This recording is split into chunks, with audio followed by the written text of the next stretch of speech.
This is my pet horse Sulker, and he have been living in that hole for the last 700 days. But today we will change that by building the coziest horse pen with a small area where he can roam freely. So basically I built this barn around a month ago, and I was totally freehanding it. I had no plans, inspiration or even build palette. Like I was completely working off of a mental image, which I guess was made because I was watching a lot of Pearlescent Moon's Hermitcraft episode, and I really like what she was doing with Herbie, and I wanted to try that myself. Now because I didn't have a build palette in mind, I collected random resources that I knew would work together, like mangrove, mud, oak or jungle. I spent around half an hour in the mangrove swamp chopping trees and collecting mud. And I would like to say whoever designed the mangrove trees was not up to no good. It took me 20 minutes to collect 5 stacks of this thing. I collected a whole shulker of mud in less than 10 minutes. I would have no problem if the wood was like cherry logs, which only works in certain build style. But no, it works with everything. You want to build medieval?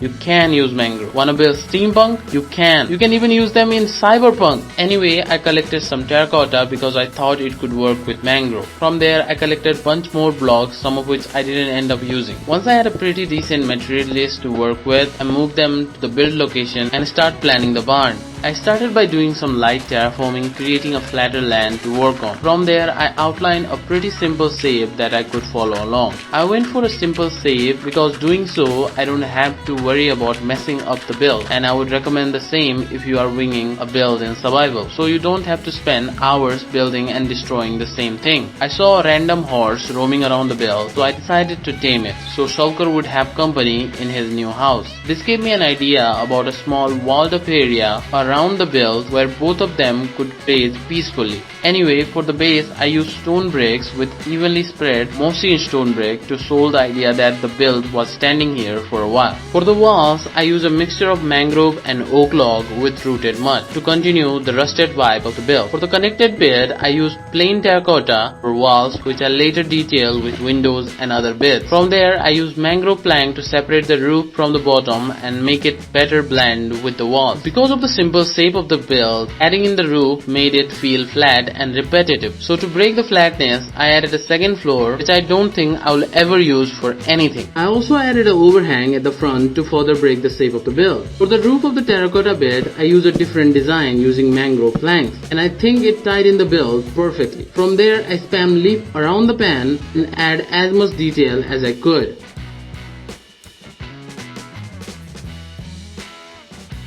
Two hours into the build and we have a completed exterior which looks amazing, especially when you are flying towards the build. Anyhow, I further continued building by first pushing the land a little bit more and then adding 2 sizable boulders along the cliff to create a natural wall.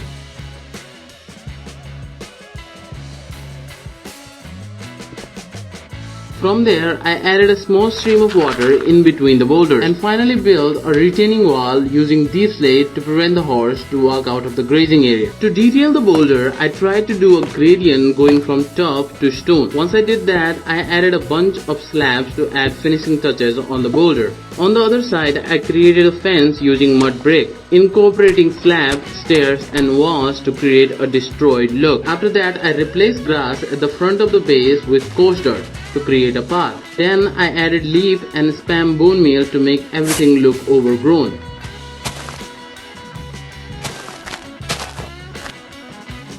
But the front was looking a bit bland, so I created a wood chopping area using oak log and campfire. With that, I completed the surrounding for now.